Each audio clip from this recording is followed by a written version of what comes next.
All right, let's go ahead and replace the air filter. So first thing we're gonna do is loose this bolt, take this hose out, so that way we can lift this cover and get to the filter. Let's go ahead and do it.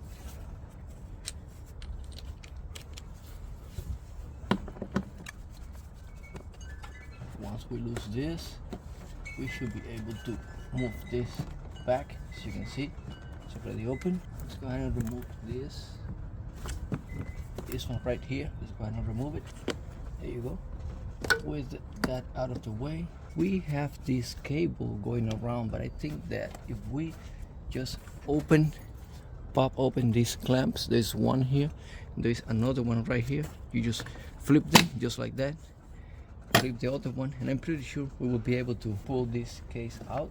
You can see, and right there is your air filter. Be careful, remember that we are still connected with this hose right here, so you just kind of move it around just like that.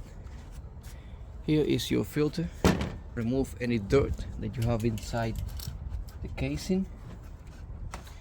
Make sure everything is clean. Get your new filter and just place it back just like this. And as you can see right here, we have two tabs where these two will align. So let's go ahead and flip it, and those two first.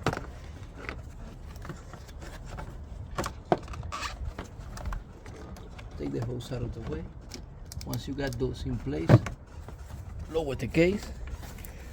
Remember those flipping tin, just push them back, 1 and 2, and place this hose back